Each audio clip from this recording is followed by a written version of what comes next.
사람이 창대하고 왕성하여 마침내 거부가 되어. 제가 왜 한 구절만 읽었느냐? 아마 여러분들이 제일 좋아하는 구절일 것 같아서 읽었어요.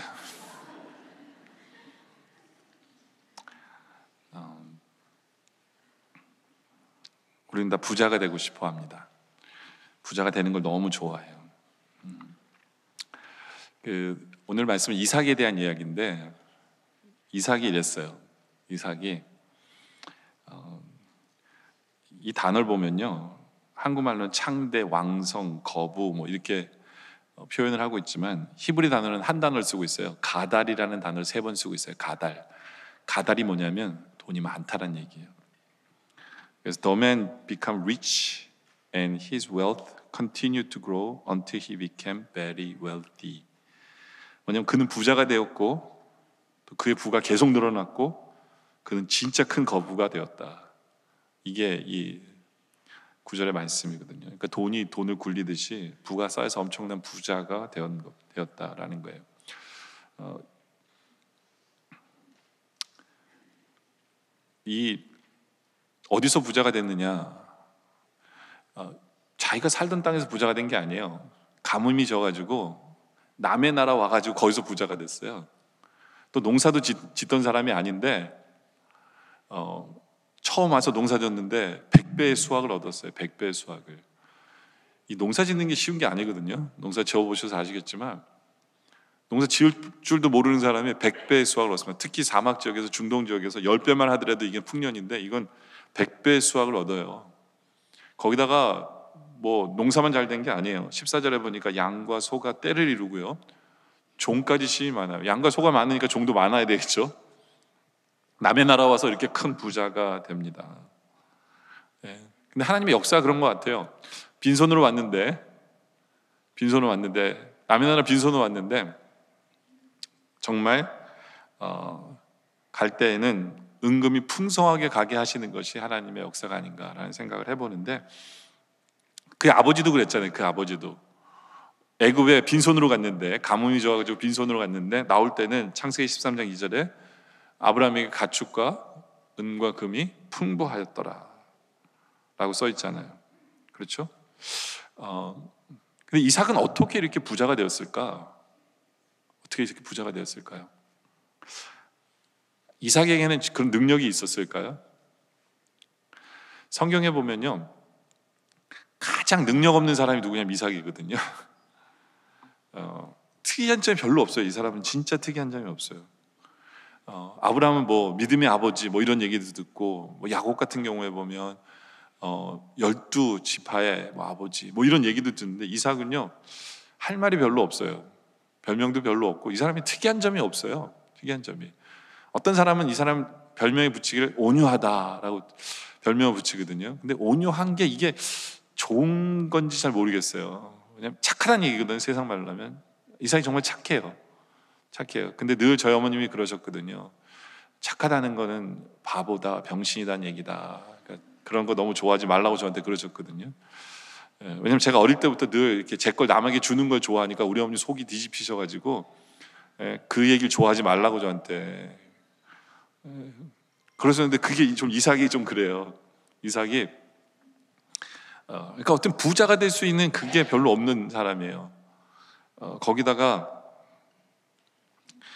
어릴 때 충격도 있잖아요. 아버지가 자기를 죽이려고 한 경험을 한 사람이에요. 네? 근데 바보처럼 아버지가 하는 대로 그대로 그냥, 힘도 아버지보다 셌는데도 아버지가 하는 데 손에 맡겨서 그냥 포박까지 당하고 죽기 직전까지 가는 사람이 이삭이거든요. 그리고 그의 믿음마저도 그래요. 믿음마저도 그의 믿음을 뭐 특별하게 하나님 칭찬하시지 않아요. 하나님이 아브라함의 믿음을 칭찬하세요. 이삭에게.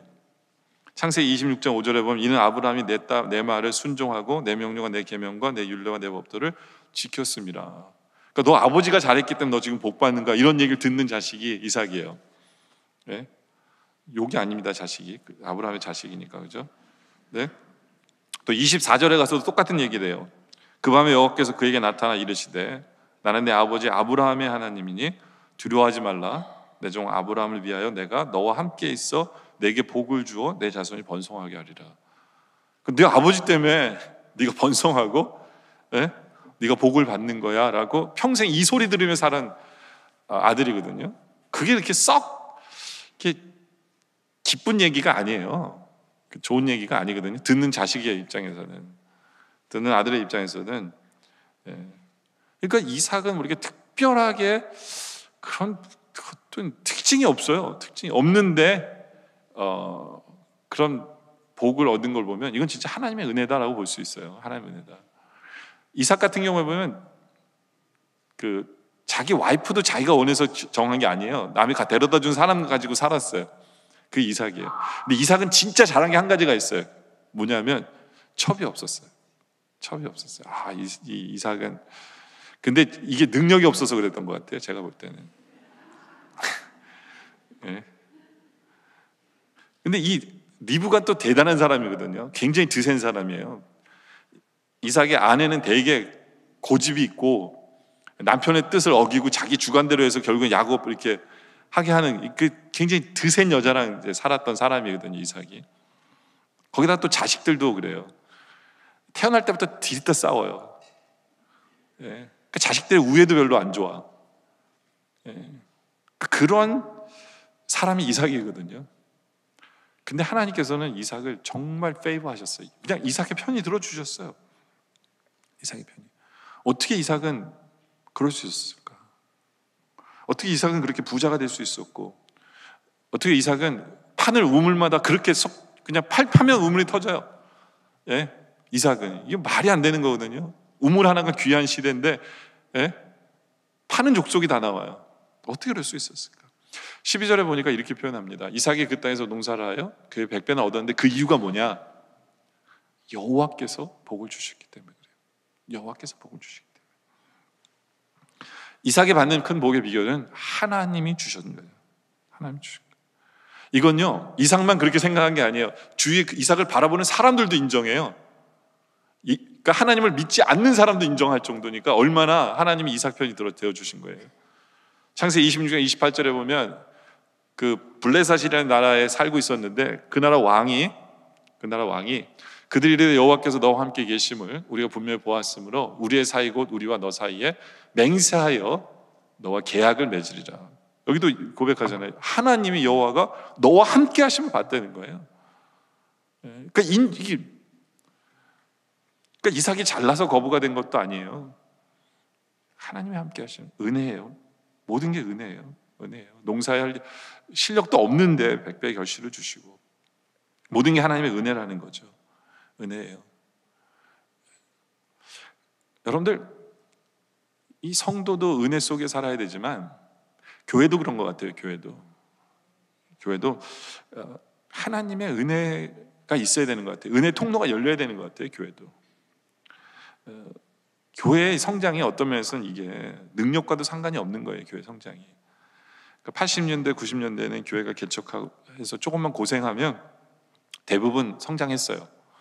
왜냐하면 교회가 별로 없었을 때니까 7, 80년대부터.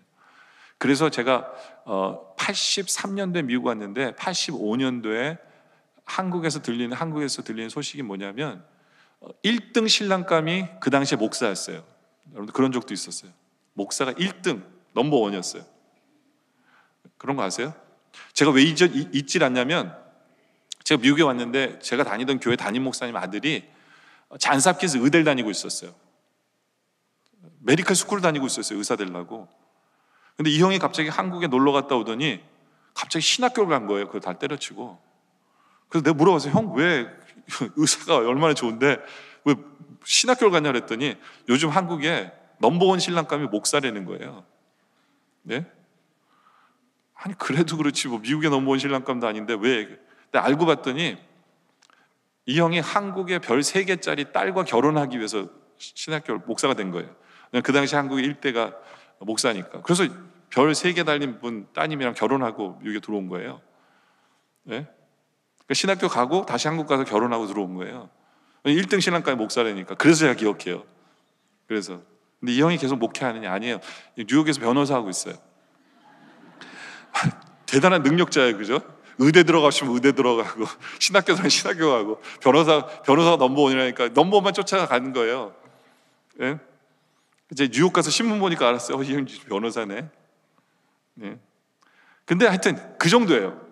그 당시에는 교회가 성장을 잘했어요. 교회가 빨리빨리 세워지고 개척하면, 요즘에는 교회 개척하는 사람 별로 없어요. 왜냐하면 개척하면 안 된다라는 그게 있어요. 뭐냐면 예전에는 교회는 성도들이 헌신할 각오가 되어 있었고, 지금은 그렇지 못하잖아요. 그렇죠? 지금은 교회 숫자도 포화 상태예요. 달라스만 해도 교회가 얼마나 많아요, 그죠? 예. 그러니까 아무리 뛰어난 목회자도 이게 교회를 성장케 한다는 게, 이게 뭐 능력이라는 게, 능력으로 이게 해내는 게 아니에요. 예. 그래서 환경 탓이다라고 얘기도 많이 하는데, 근데 이게 교회뿐만 아니라 우리 젊은이들, 요즘도 젊은이들도 그래요. 예전에는 F 몇 개 맞아도 취직할 수 있었어요. 미국에서도. 제가 컴퓨터 사이언스 전공이었는데 제가 대학 다니는데 F 2번 맞았거든요. 근데 졸업하고 나서 컴퓨터 사이언스에서 AT&T에서 저 프로그래머로 오라고 그랬었어요. 제가 안 가서 그렇지. 그러니까 취직이 안 되는 게 아니에요. 근데 요즘에는 F 2개 맞으면 취직 못 해요. 예? 한국 같은 경우에는 토플이나 뭐 영어 뭐 끝내주게 하더라도 취직하기 힘들어요. 그러니까 이게 기회와 시간을 잘 만나야 된다는 사람이 얘기하거든요. 예? 그러니까 사람들은 이제 말하기를 운이 좋아야 된다고 얘기하지만 아니에요. 하나님의 은혜예요. 하나님 주권 속에 있기 때문에 이게 하나님의 은혜 통로가 열려야 되는 거예요. 예. 그렇죠? 그러면 어떻게 우리가 하나님의 은혜 속에 살 필요가 있을까? 은혜이기 때문에, 은혜라는 단어를 쓰기 때문에 난 아무것도 안 하고 하나님이 다 해주시는 게 은혜야, 이게 정말 은혜일까요?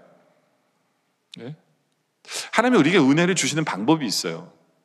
우리가 아무것도 안 하는 게 아니라, 예? 이렇게 해라고 하는 것도 은혜예요. 은혜 통로를 여시기 위해서 우리에게 이렇게 해라고 하시는 거거든요. 예?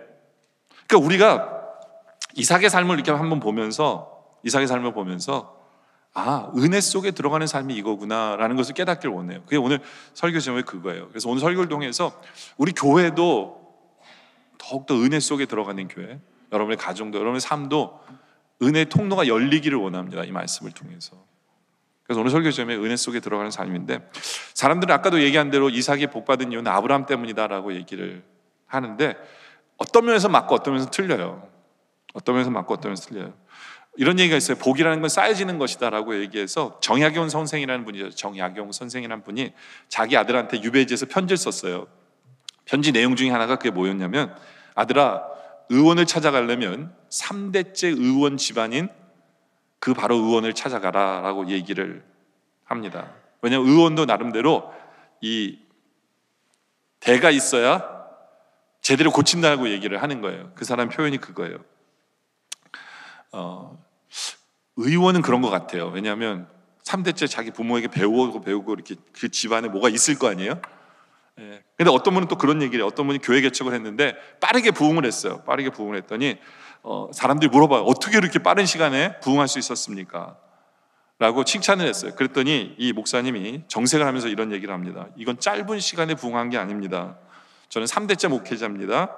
목회자 집안인데 저희 아버님은 개척교 하시다가 고생하셨고 금식 기도하시다 돌아가셨습니다. 지금도 수많은 분들이 기도하고 있고 결코 빠른 게 아닙니다. 지금 3대째 와서 드디어 교회가 세워져 가고 이렇게 있는 것입니다 라고 이야기를 했대요. 그게 맞는 말일까? 뭐 이런 생각을 한번 해봐요. 저희 집도 3대째예요. 저희 집도 3대째고, 저희 할아버님은 교회 건축하시다가 돌아가셨어요. 너무 힘드셔서.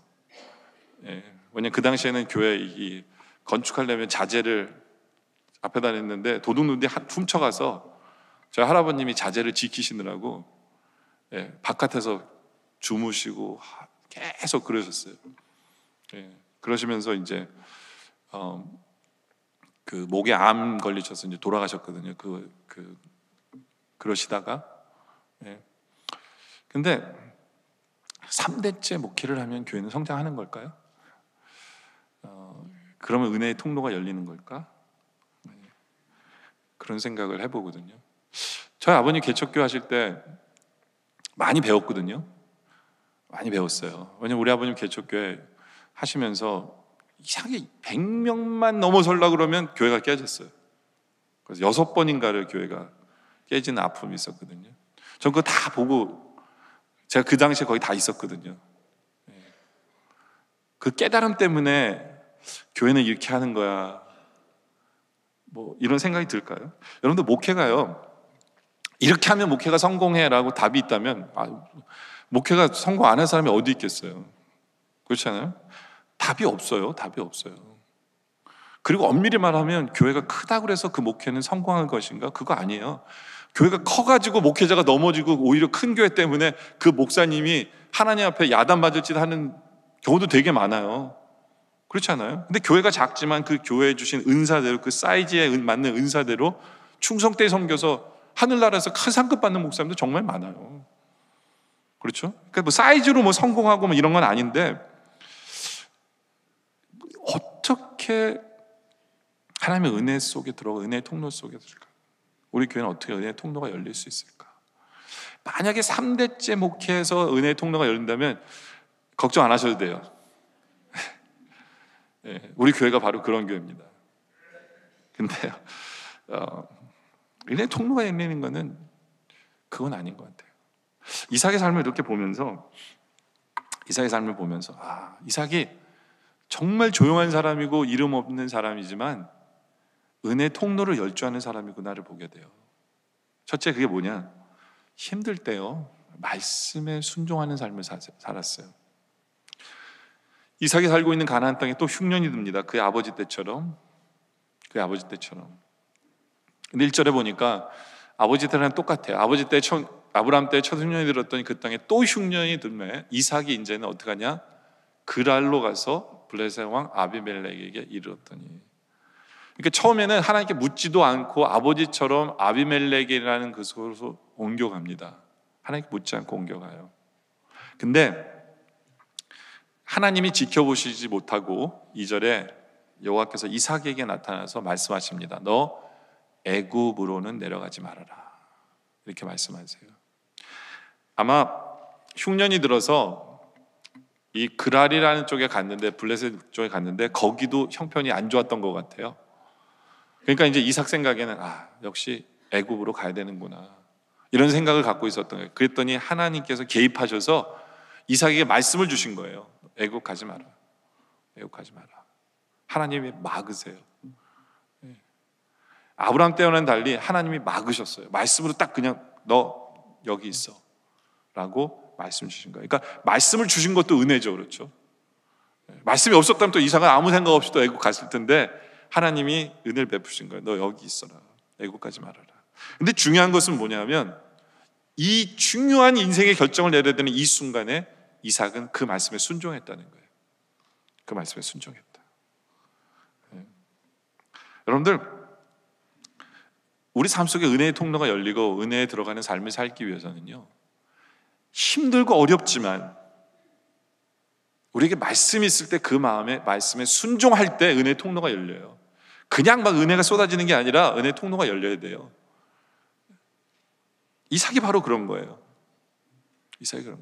물론 여러분들 그렇게 얘기할 수 있어요. 하나님이 나타나셔서 나에게 말씀 주셨는데 순종 안 할 사람이 어딨냐고. 근데 여러분들 그렇지가 않아요. 여러분들 진짜 애굽에 가고 싶잖아요. 막 애굽에 갇혀서 미칠 것 같잖아요. 근데 하나님 나타나셔서 여러분에게 너는 애굽에 가지 말고 여기 있어라 그러잖아요. 그럼 여러분들 어떻게 해석하냐면 이렇게 해석할 거예요. 진짜 하나님 맞아? 사탄이 하나님처럼 나타난 거 아니야? 이러고 여러분들 애굽 갈걸요? 네. 이만큼 너무너무 힘든 순간에, 먹고 살 수가 없는 순간에, 어떻게 먹어야 되는지 먹어야 되는 것이 막막한 순간에, 저쪽에는 풍요로운 것을 알고 있는 순간에 하나님 말씀에 순종한다는 것은 절대로 쉽지가 않아요. 근데 이삭이 순종했어요. 여러분들 너무너무 힘들고 어려운 순간에 어떻게 해야 될지 헷갈리세요? 말씀은 잘 안 들려오는데 헷갈리세요? 그러면 쉽게 하나님 뜻을 결정하는 방법이 있어요. 그게 뭐냐면 영적으로 풍요한 쪽을 택하세요. 영적으로 풍요한 쪽을. 이삭은요, 애굽에 가면 먹을 게 풍요했어요. 그런데 하나님 뜻을 저버리고 가는 길이잖아요.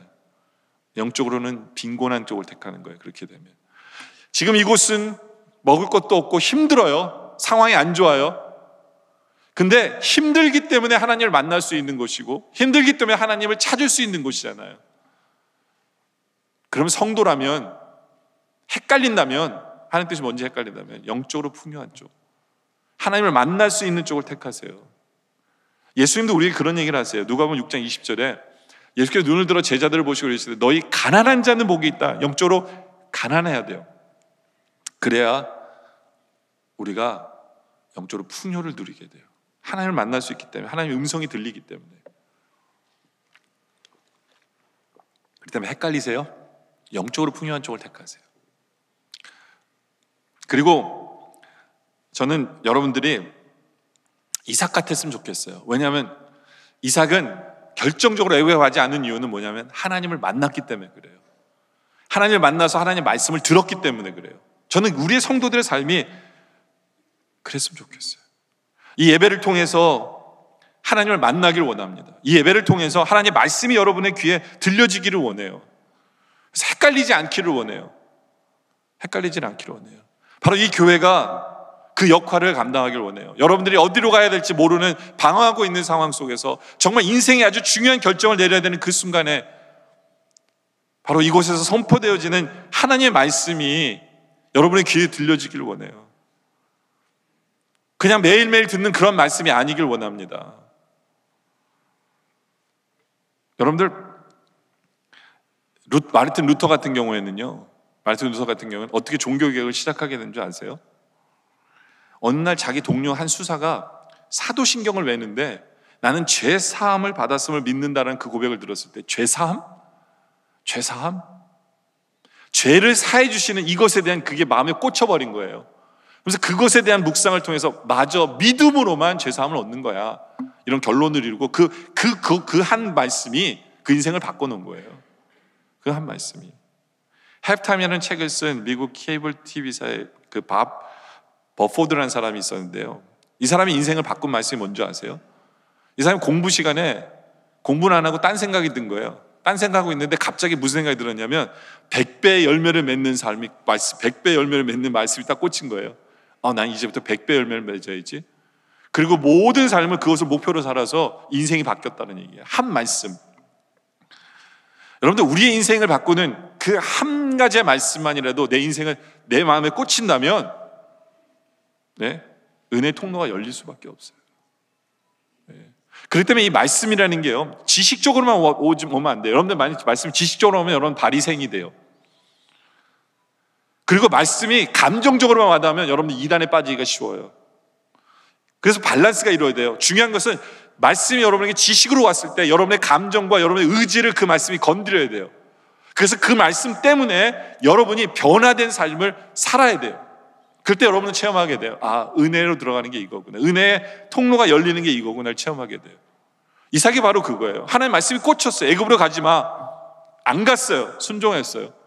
그 말씀이 그의 인생 속에서 꽂혀서 고난 속에서도, 애굽을 택할 수밖에 없는 상황 속에서도 안 갔어요. 하나님의 은혜가 열리기 시작합니다. 하나님의 은혜의 통로가 열리기 시작하는 거예요. 바로 이것이 우리의 삶의 모습이기를 원합니다.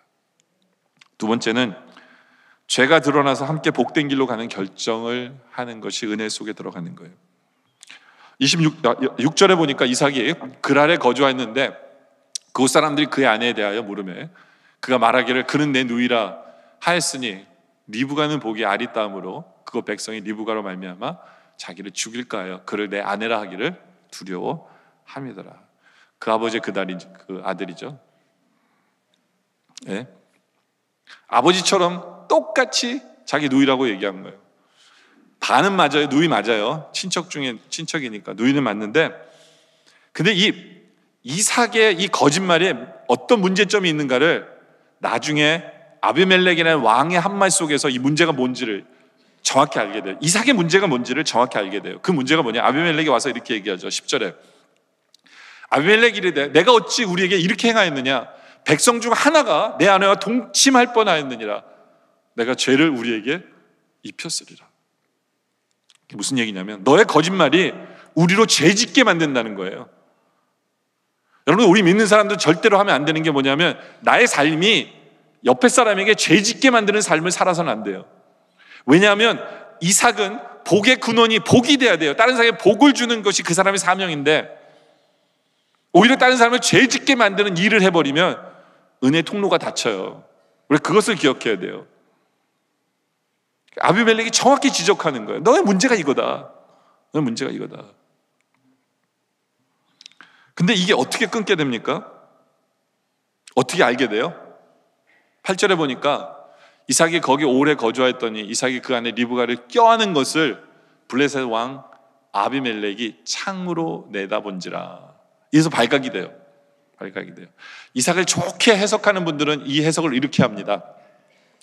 이삭이 거짓말하니까 너무너무 괴로워서 이제 왕에게 밝히기로 결정을 한 거예요. 근데 왕을 직접 찾아갈 수가 없으니까 어떻게 하냐면 왕의 창문 앞에서 왕 보라고 리브가 껴안은 거예요. 아내처럼 껴안은 거죠. 약간 진한 포옹이었겠죠. 왜요? 회개하고 싶어서. 이제 자신의 죄를 끊고 싶어서. 이게 이제 정말 좋은 해석입니다. 이삭을 좋게 하는 해석. 전 그렇게 생각 안 해요. 이삭이 그렇게 대단한 사람은 아니었고 발각된 거예요. 발각된 거예요. 왕한테 들킨 거예요. 왕한테 들킨 거예요. 여러분들이 알아서 해석하세요. 예, 근데 저는 이건 발각된 것처럼 보여요. 발각된 거다. 우리 하나님, 근데요, 발각된 거는 발각되게 하신 분도 누구예요? 하나님이세요. 왜요?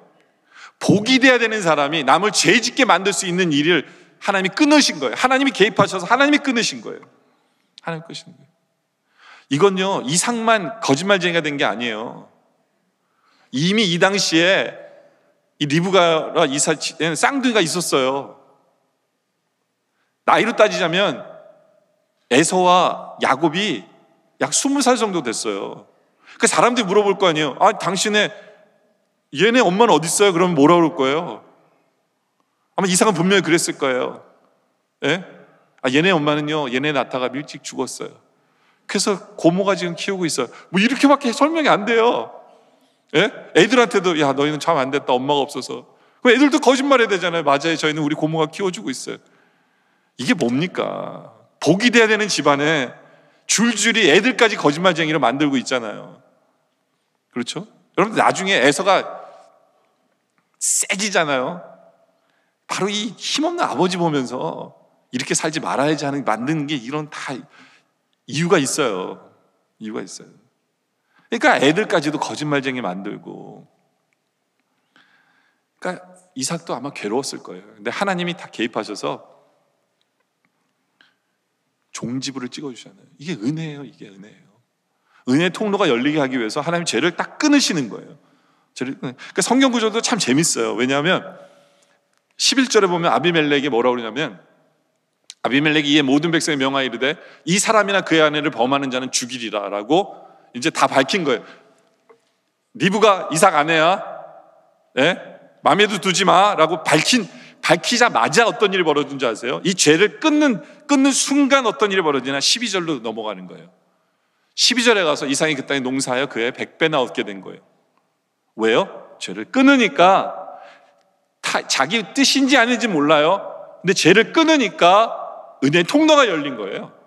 100배나 얻은 거예요. 그리고 13절에 그 사람이 창대하고 왕성하게 마침내 거부가 되게 된 이유가 뭐예요? 끊으니까요. 끊으니까. 여러분들 우리는 어떠한 경우를 해도 나로 말미암아 다른 사람을 죄짓게 만들어서는 안 돼요. 그런 통로가 있다면, 그런 자리가 있다면 그건 끊어버려야 은혜의 통로가 열리는 것이다 라는 것을 기억하시길 바랍니다. 세 번째로 온유한 삶을 살아야 돼요. 온유한 삶을.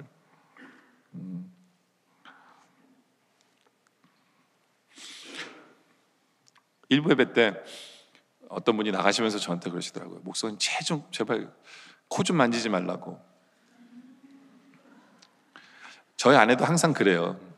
제 아내도 오늘은 조는 분은 별로 없지만 잠시 이렇게 곁길로 나가서 그 설명은 해야 될 것 같아요. 제가 알러지가 없는데 유일하게 알러지가 뭐냐면 알러지 시즌이 되면 제 코끝이 간지러워요.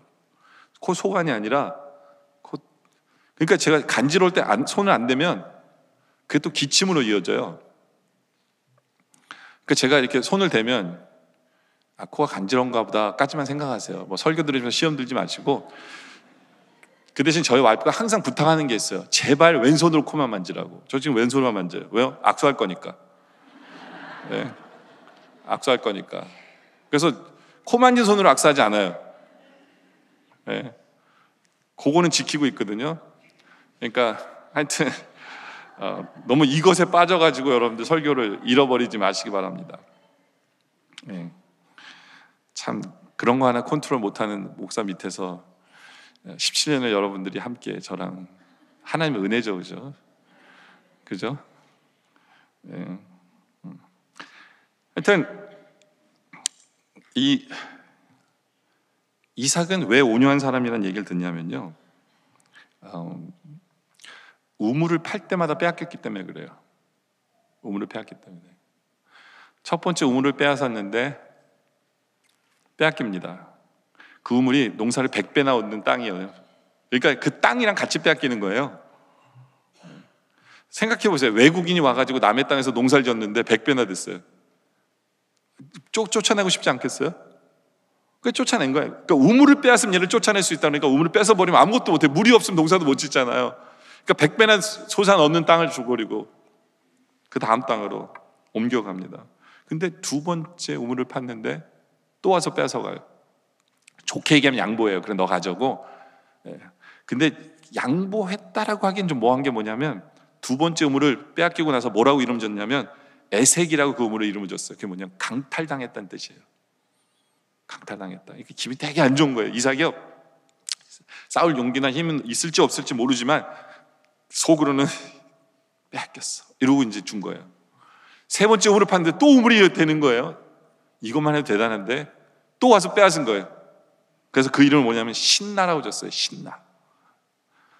신이 나는 게 아니라 신나. 적대감이라는 거예요. 왼수라는 얘기예요. 이 왼수들 그렇게 이름 짓고 우물을 줬어요. 근데 네 번째 우물을 팠는데 네 번째 우물은 다툼이 없었어요. 다툼이 없었어요. 그리고 그 우물 주위에 있는 땅이 너무 좋은 거예요. 너무 좋은 거예요. 그래서 그곳을 뭐라 부르냐면 르호봇이라고 하셨어요. 르호봇이다. 네. 근데 여러분들 어떤 사람은 이런 이삭의 모습을 보면서 바보 같다고 얘기하고 좋게 얘기하면 온유하다라고 얘기를 해요. 좀 더 쉽게 얘기하면 양보하는 삶이다라고 표현하는데요. 양보하는 삶. 우리 믿는 사람들은 이삭을 통해서 분명히 배워야 돼요. 이게 쉽지 않아요. 양보하는 게 쉽지 않아요. 목사님들도 쉽지 않은 것 같아요. 양보해버리면 되는데 그걸 못하니까 교회랑 목사님들이랑 장로님들이랑 교회 때문에 싸우잖아요. 서로 누가 남을 것인가를 막 싸우고 그러잖아요. 그렇잖아요. 그러니까 목사님들도 못하는 거예요. 네? 양보하고 나오면 되잖아요. 그거 뭐 그렇게. 근데 그게 쉽지가 않은 것 같아요. 여러분들 이 양보, 이런 모든 것, 온유 이런 모든 것은요, 우리 기독교 신앙에서 가장 핵심이에요. 우리 신앙에서 가장 핵심이 뭐냐면 십자가거든요. 십자가. 십자가의 신앙이라는 게 뭐냐면 한마디로 말하면 양보의 신앙인 거예요. 우리 하나님께서는 정당한 권리가 있었어요. 뭐냐면 죄를 지은 사람은 심판하실 하나님의 권리가 있어요. 근데 하나님은 심판을 선택하지 않으시고 하나님의 권리를 양보하시고 인간을 위해서 대신 죽어주신 거예요. 바로 그 십자가 때문에 우리가 살게 된 거고 우리가 영원한 천국 백성이 된 거고 구원을 얻게 된 거잖아요. 주님의 권리를 주장하지 않으셨기 때문에, 당연히 받으셔야 되는 권리를 주장하지 않으시고 대신 죽어주셨기 때문에 그게 십자가예요. 그게 십자가잖아요. 그래서 이사야서 43장 7절에 보면 주님의 십자가가 그가 곤욕을 당하여 괴로울 때도 입을 열지 않았어요. 하신 말씀이 얼마나 엄청나게 많았겠어요. 근데 마치 도수장으로 끌려가는 어린 양과 털 깎는 자 앞에서 잠잠한 양같이 그 입을 열지 않았어요. 말하실 자격도 있으셨어요. 근데 말하면 십자가 안 달리실 수 있으니까 주님께서는 다 양보하신 거예요. 저는 우리 예수님을 볼 때마다 이런 생각해요. 참 물 같으신 분이다 라고 얘기해요. 물은 위에서 아래로 흐르잖아요. 네, 위에 계신 분이 아래로 내려오셨어요. 그리고 어떤 이런 웅덩이가 있다면 그 물이 찰 때까지 기다리세요. 네, 차고 넘칠 때까지 계속. 그리고 그 인내하시는 하나님이죠. 기다릴 줄 아시는 하나님, 주님. 그리고 물이 흘러내려오는데 바위가 있잖아요. 그러면 바위를 피해가요. 산이 막고 있잖아요. 그럼 산을 돌아서 가요. 산을 돌아서 다 양보해요. 어떤 면에서 양보해요. 그러다 그 물이 결국은 어디로 흘러 들어가요? 바다로 흘러 들어가잖아요. 여러분들 바다처럼 크고 힘 있는 게 없어요. 그렇죠? 바로 그런 거예요. 우리 예수님을 보면서 우리가 그걸 봐야 돼요. 이 양보라는 게 이런 거구나. 양보라는 게. 우리는 예수님의 제자들이잖아요. 그러면 예수님 나와야죠. 예수님을 본받아야죠. 네. 산상수훈의 팔복이 바로 그러한 삶을 살라는 거예요. 예수님 때문에 가난하고 애통하고 온유해지고 의에 줄이고 목마르고 긍휼히 여기고 마음을 청결하게 하고 평화를 만드는 사람이 돼서 결국에는 의의 핍박을 받는 사람이 되는 것. 이 모든 것이요, 나를 양보해서 나를 부인하고 나를 양보하지 않으면 살 수 없는 삶이에요. 이삭이 그런 삶을 산 거예요. 이삭이 양보한 거예요. 그랬더니 오히려 하나님께서 내리신 복이 뭐예요? 르호봇이라는 복이었어요. 22절에 보니까 이삭이 거기서 옮기고 다른 우물을 봤더니 그들이 다투지 아니하였으면 그 이름을 르호봇이라 했는데, 이르되 이제는 여호와께서 우리를 넓게 하셨으니 이 땅에서 우리가 번성하려다. 땅이 보니까 농사도 잘 되고요, 땅이 너무 넓고 소, 양떼, 그 많은 양떼를 키우기에도 전혀 불편함이 없는 지역으로 하나님이 인도하신 거예요. 그렇죠? 하나님이 은혜의 통로를 여시는 거예요. 양보하니까 은혜의 통로를 여시는 하나님이신 것을 우리에게 보여주는 거예요. 여러분들 소탐대실이란 말 있죠. 소탐대실. 제가 이 말 잘못했다가 성도들이 몇 번이나 여러분이 오셔서 저한테 그러셨거든요. 목사님 그 뜻이 아니에요 그러셨는데, 소탐대실은 여기 써놓긴 그렇게 써놨어요. 소탐대실이 뭐냐면 작은 것을 탐내다가 큰 것을 잃어버리는 게 소탐대실이라고. 여기 써놓긴 써놨는데 그냥 제가 소탐대실을 어떻게 표현했냐면 이렇게 표현했어요. 소탐대실 뭐냐, 작은 것을 잃어버린 큰 것을 얻는다고 제가 말씀드렸거든요. 결국엔 그 뜻이에요. 무슨 얘기냐면 세상 사람들은 소탐대실을 정석으로 알고 있지만 우리 믿는 사람들은요 그보다 더한 거예요. 우리는 작은 것을 내주면 우리는 큰 것을 얻게 되는 거예요. 이게 하나님의 정석이고 이게 은혜 통로의 문을 여는 겁니다. 여는 거예요. 네. 그렇기 때문에 여러분들 우리가 무엇을 양보할 것인가를 고민하시기 바랍니다. 무엇을 양보할 것인가를. 근데 이 이삭은요 양보함으로 인해서 얻은 축복이 엄청나요. 제가 말하는 건 르호봇이라는 땅을 얻었다는 얘기를 하는 게 아니에요. 잘 들으셔야 돼요. 르호봇이라는 땅을 얻는 것은 진정한 축복은 아니에요. 이삭이 얻게 된 진정한 축복은 뭐냐면 이 모든 양보를 통해서 하나님이 내 편이심을 확신한 거예요. 이삭의 믿음이 자란 것, 이것이 중요한 거예요. 우물을 팔 때마다 하나님이 물이 터지게 하시는 것, 이건 하나님이 하시는 거구나. 내가 양보했더니 하나님은 내 편이 되어주셔서 그래 줘버려, 내가 네 편인데 뭐, 이런 믿음을 3번에 걸쳐서 그 믿음을 확실히 하는 거예요. 그래서 이삭은요 물질적으로는 부유한 게 문제가 아니라 영적으로 부유한 사람이에요. 이제는 이삭은요 하나님 때문에 무서운 게 없는 사람이에요. 하나님이 내 편이기 때문에 이제는 이삭은 하나님이 원하시는 결정을 할 줄 아는 성도로 자라나게 된 거예요. 이것이 양보에 있어서 굉장히 중요한 복을 내리신 것을 체험하게 되는 거예요. 에베소서 3장 88절에 보면 이런 말씀이 있어요. 능히 모든 성도와 함께 지식에 넘치는 그리스도의 사랑을 알아서 그 넓이와 깊이와 높이와 깊이가 어떠함을 깨달아 하나님의 모든 충만하신 것으로 너에게 충만하게 하시기를 구하노라. 여러분도 우리가 주님 안에서 충만하기를 원하세요? 그러려면 하나님의 사랑이 얼마나 깊고 넓고 얼마나 큰지 그걸 우리가 알아야 돼요. 그걸 알아야 우리는 하나님의 충만하심에 이르게 되는 거거든요. 근데 이 양보를 통해서 이삭이 바로 그 사랑을 알게 된 거예요. 그 사랑을. 저는 우리 영랑의 성도들이요 막 내거 하지 말고 양보를 통해서 우리 하나님이 나를 얼마나 사랑하시는지, 하나님이 얼마나 더 큰 것을 준비해 놓으시는지 그런 간증을 통해서 우리의 믿음이 풍성케 되고 우리의 믿음이 충만하게 되는, 그래서 은혜의 통로가 열리는 우리의 모습이기를 원해요. 근데요 이 3번째 이 깨달음이 4번째 은혜의 통로를 열어요. 뭐냐? 사명의 길을 걸어야 한다는 것을 깨닫게 돼요. 사명의 길을 걸어야 한다. 22절과 23절을 보면 우리가 굉장히 궁금한 점을 하나를 발견해요. 그게 뭐냐? 이삭이 거기서 옮겨 다른 우물을 봤더니 그들이 다투지 아니했어요. 그래서 그 이름을 르호봇이라 했는데, 르호봇을 보니까 땅이 넓고 너무 좋은 거예요. 여기서 번성할 수 있는 땅이에요. 여러분 같았으면 거기서 살아야 안 살아요? 살 거야 안 살 거예요? 살 거 아니에요. 근데 이삭은 굉장히 괴이한 일을 합니다. 이상한 일을 해요. 거기서 안 살았어요. 보기 너무 좋았는데 거기서 안 살아요. 안 살고 어딜 가요?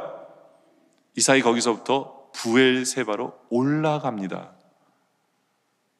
이사를 해요. 갑자기 핍박도 없는데 이사를 해요. 이해가 되세요? 여러분, 올라갔다는 얘기는 뭐냐면 부엘세바는 지대가 높다는 얘기예요. 지대가 높으면 뭐가 없어요? 물을 찾기가 더 힘들어요. 농사를 짓기가 더 힘들어요. 산으로 올라갔기 때문에 농사 짓기가 더 힘들고 모든 생활하기가 다 힘들고 척박한 땅으로 올라간 거예요. 이 좋은 곳에서 우리 같으면 하나님이 이거 모든 걸 주셨으니까 우리 여기서 누리자 했을 텐데, 갑자기 이삭은요 부엘세바로 올라가요. 산으로 올라가요. 왜 그랬을까요? 왜 그랬을까요? 그러니까 지도를 보면 이해가 돼요. 지도를 보면 이해가 되는 게 뭐냐면, 여기 블레셋이잖아요. 처음에 여기서 우물 팠어요. 쫓겨나니까 어떻게 해요? 여기서 좀 더 멀어진 데도 우물 팠어요. 여기까지 쫓아와서 우물 뺏었어요. 이제 르호봇 국경까지 온 거예요. 이 블레셋이라는 나라의 국경까지 온 거예요. 근데 여긴 너무 좋은 거예요. 근데 이 부엘세바는 어디냐면 가나안 땅 시작하는 부분이에요. 국경을 넘어서, 블레셋 국경을 넘어서 가나안 땅의 시작이 이 부엘세바예요. 뭐예요? 먹고 살기 좋고 너무너무 좋은데 이삭의 마음속에 한 가지가 걸리는 게 있었어요. 그게 뭐냐면 여기는 내가 거할 땅이 아니라는 거예요. 내 아버지가 예배드리는 곳이 이곳이 아니에요. 예?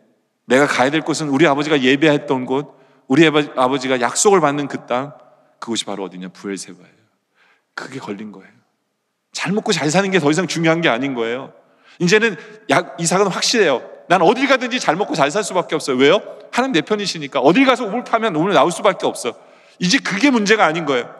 이제 이삭에게 중요한 게 뭐냐면 내 마음에 걸리는 것, 하나님의 뜻, 이게 사명이라는 거예요. 사명의 자리를 가야 된다는 것, 이것을 깨닫는 거예요. 그걸 깨달은 거예요. 그래서 23절에 이삭이 그 다음 절로 가면 부엘세바로 옮겨가니까 하나님이 아신 거예요. 그래서 바로 그날, 부엘세바로 가 그날 그 밤에 하나님이 이삭에게 나타나셔서 이르시되 나는 내 아버지 아브라함의 하나님이니 두려워하지 말아라.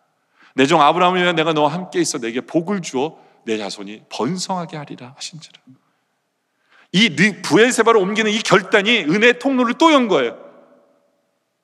근데요, 이 은혜의 통로는 너무너무 중요한 이유가 뭔지 아세요? 굉장히 많은 성도들이 여기까지 가지 못하기 때문에 넘어지는 거예요. 굉장히 많은 성도들은요, 내가 잘 먹고 잘 살잖아요. 그러면 되는 줄 알아요. 거기서 끝나. 아니에요. 내가 왜 나로 하나님께서 이렇게 하셨는지를 우리는 깨달아 알아야 돼요. 그리고 우리는 그 다음에 내 사명의 자리로 가야 되는 거예요. 왜 하나님께서 나에게 이것을 주셨는지, 왜 하나님께서 나에게 이런 복을 주셨는지, 왜 은혜를 베푸셨는지를 하나님 앞에 고민하면서 내 안에 있는 사명을 깨달아 그 자리로 가야 은혜의 통로가 계속해서 열리는 거예요. 굉장히 많은 성도는요, 여기까지 왔다가 은혜의 통로를 딱 닫아버리고 뭘 잘못했는지도 몰라요. 그러지 마시라는 거예요. 드디어 이삭은 부엘세바로 가서 뭘 하느냐? 25절에 이삭이 그곳에 제단을 쌓습니다. 왜냐하면 그곳이 예배하는 자리이기 때문에 그래요. 그의 아버지가 예배하던 자리였기 때문에 이삭은 그걸 사모하는 사람이에요. 잘 먹고 잘 사는 게 중요한 게 아니라 예배가 중요한 거예요. 다른 우물 파면서 예배 드린 적 없어요. 그죠? 근데 이제는 부엘세바에서는 왜요? 그의 아버지가 그곳에서 예배하던 곳이기 때문에. 창세기 21장 33절에 아브라함은 부엘세바에 에셀나무로 심고 거기서 영원하신 여호와 이름을 불렀다. 아버지의 자리, 예배의 자리를 사모하는 거죠. 이제는 마음껏 하나님을 예배할 수 있는 곳을 찾아온 거예요. 마음껏. 여러분들 이게 중요해요. 이게 중요해요. 우리 성도님들 중에 이제 딴 지역으로 이사 가시는 분들이 이렇게 얘기하시는 분들이 있어요. 목사님, 이곳이 너무 좋아요. 근데 남편의 직장 때문에 갈 수밖에 없어요. 그러면 제가 그분한테 대놓고 얘기는 못하죠. 제가 먹여 살릴 것도 아니고. 근데 영적으로 너무너무 중요한 데 좋은 데 있어야 될까? 아니면 육적으로 좋은 데 있어야 될까? 한 번은 고민을 해봐야 되지 않을까? 뭐 이런 생각도 한번 해봐요. 그렇지 않아요? 네? 여러분들 기도하고 결정해야 되는 문제지만 하여튼 저는 그런 생각이 들었어요. 우리의 결정은 뭘까? 우리가 무엇 때문에 결정을 하는가? 영적으로 풍요롭기 위해서 결정해야 되는 거예요. 어떤 면에 있어서 솔직히 르호봇은 이삭의 마지막 시험 장소였어요. 마지막 시험 장소. 근데 기가 막히게 이삭은 그걸 통과합니다. 그리고 부활세배로 다 가가지고 그 은혜의 통로가 확실히 열리고 그 끝까지 가죠. 그죠? 저는 바로 그러한 은혜의 통로가 열리길 원해요. 그러면 어떻게 돼요? 소명의 자리로 가야 돼요. 소명의 자리로. 저는 그런 생각해봐요. 왜 하나님께서는 우리 교회를 올해 900명이 넘었거든요. 뭐 숫자가 중요한 건 아니지만 왜 900명을 넘게 하셨을까? 제가 하나님 저를 목사로 처음 부르셨을 때 하나님 저는 300명 교회에서 은퇴하면 좋겠어요 이랬는데 제 꿈은 아직도 300명 교회인데 왜 900명이 넘게 하셨을까? 그 사이즈로 해야 될 은사가 있다는 거죠. 그 소명이 뭘까? 우리 교회에게 원하시는 소명이 뭐예요? 이걸 깨닫지 못하고 우리가 그 길로 나아가지 않으면 그러면 은혜의 통로가 열릴 수가 없는 거예요. 교회가 커지면 커질수록 거기에 주시는 탤런트가 커져요. 우리가 원하든 원하지 않든 커질 수밖에 없는. 그럼 우리는 그거에 대한 고민이 있고 그 길로 나아가야 되는 거예요. 몰라요. 여러분들은 우리 교회 오신 이유가 영락교회 가면 일도 안 시키고 편안하게 신앙생활 할 수 있다고 해서 오셨을지 모르지만 여러분들이 왔기 때문에 우리 교회가 숫자가 는 거예요. 그것 때문에 지금 우리가 고민하는 거예요. 여러분 때문에. 안 할 수가, 그게 교회 사명, 우리는 사명의 자리로 나아가야 은혜의 통로 속에서 계속 살기 때문에 고민해야 돼요, 여러분들. 생각해야 돼요. 근데 중요한 건 뭐냐면 은혜의 통로로 사명의 자리로 나아갔더니 어떤 일이 벌어진 줄 아세요? 그랬더니 창세기 26장 26절에 아비멜렉이 그 친구 아우셋과 군대 장관 바골과 더불어 그랄에서부터 이삭에게로 온다. 왕이 국방부 장관 데리고 한 집안의 가장인 이삭을 찾아와요. 왕이, 한 나라를 대표하는 사람이 한 가정을 대표하는 이삭을 찾아와서 무슨 얘기를 하는 줄 아세요? 이삭이 그들에게 이르되 너희가 나를 미워하여 나에게 너희를 떠나게 하였거늘 어찌하여 내게 왔느냐? 그랬더니 그들이 이르되 여호와께서 너와 함께 계시면 우리가 분명히 보았노라. 한 나라가 한 가정을 보면서 야, 하나님이 네 가정과 함께한 걸 봤어. 이제 우리랑 동맹을 맺재요. 계약을 맺재. 그 계약이 뭔지 아세요? 너는 우리를 해하지 말래. 아니, 한 나라가 한 가정을 보면서 제발 우리 좀 불쌍히 여겨줘. 우리한테 쳐들어오지 마. 군대 숫자를 보더라도 이쪽이 훨씬 더 많아요. 근데 왜 그런 얘기를 했을까요? 그 이유는 뭐냐? 하나님이 너와 함께 하기 때문에. 너는 하나님께 복을 받은 자이기 때문에 그럴 수밖에 없는 거예요. 하나님이 보이는 거예요. 이삭의 뒤에 하나님이 있는 걸 보기 때문에 이삭이 군대 숫자가 얼마고 상관이 없는 거예요. 하나님이 보이기 때문에 얘네는 건드리면 안 되겠구나. 그러다 보니까 이삭이 아무리 부자가 여러분들 하나님이 안 보이면 이삭이 부자가 되면 군대 이끌고 가서 딱 가져가면 돼요. 그렇지 않아요? 하나님이 보이기 때문에 이삭은 자기가 갖고 있는 모든 그것을 다 소유할 수 있게 되는 거예요. 평생. 바로 그 복을 주시는 것이 우리 하나님이에요. 소명의 자리에 있을 때 하나님이 함께 하심을 보이세요. 하나님이 우리 편인 모르고 하나님이 내리신 복인 것을 보여주시는 거예요. 그래서 그 은혜 통로가 계속해서 열리고 이어지게 하시는 것, 바로 그것이 하나님의 모습이다. 우리의 삶이다. 삶이 되어져야 한다는 거예요. 여러분들 이제 말씀의 결론을 내립니다. 저는 우리 교회가, 우리 성도님들의 가정이, 우리의 삶이 세상에 하나님의 은혜를 보이는 그런 가정이길 원해요. 은혜의 통로가 열려서. 그러기 위해서는 아주 중요한 순간에 말씀대로 결정하셔야 돼요. 힘들지만 말씀대로 결정하셔야 은혜의 통로가 계속 열려요. 우리가 다른 사람으로 우리로 말미암아 죄짓게 하는 것이 있다면 끊어버리셔야 돼요. 단호하게 끊어버려야 은혜의 통로가 열려요. 그리고 정말 남에게 주기 위해서 우물을 팔 줄 아는 여러분들이길 원해요. 양보하세요. 양보하세요. 세상에는 두 종류의 사람들이 있어요. 우물을 파는 사람과 우물을 탐내는 사람이 있어요. 근데 참 재밌는 게 뭐냐면 우물을 탐내는 사람은 평생 탐내기만 해요. 우물을 파는 사람은 평생 우물을 파요. 여러분 어떤 사람이 될래요? 우물을 탐내는 사람 지가 우물 파면 되잖아요. 근데 안 파요. 할 줄도 모르고 그 평생 우물 탐내기만 하면서 사는 거예요. 그런 인생은 하나님 원하지 않아요. 하나님 원하시는 건 우물을 파서 주는 사람을 원하세요. 그런 삶을, 양보하는 삶을 선택하세요. 그게 십자가고 그게 신앙이에요. 네. 그게 다 하늘의 상급을 쌓는 거고 하나님께 칭찬받는 삶이에요. 바로 그런 삶을 사시기 바랍니다. 그럼 은혜 통로 열 수밖에 없어요. 그리고 우리가 잘 되고 힘든 일도 없고 모든 게 잘 풀릴 때 우리 안에 고민이 생기길 원해요. 내가 서야 될 소명의 자리가 어딘가. 그것을 발견하고 그 길로 나아감으로 말미암아 계속해서 우리 교회가, 우리 가정이, 우리 성도들이 대를 이어서 은혜의 통로가 열리는 그런 삶을 살아가는 우리 모두가 되어주시기를 주님의 이름으로 축원합니다. 기도드리겠습니다. 아버지 하나님,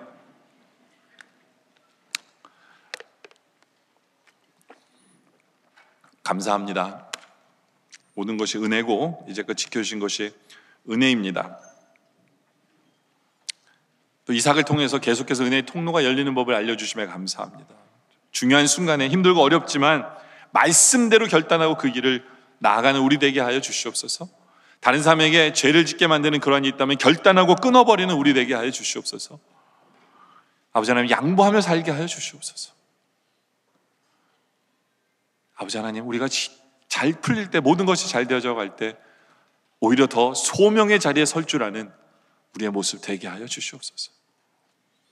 그래야 마음껏 주님의 은혜 속에 들어가는 우리 교회, 우리 가정, 우리 모두 되게 하여 주시옵소서. 예수님의 이름으로 기도드립니다. 아멘.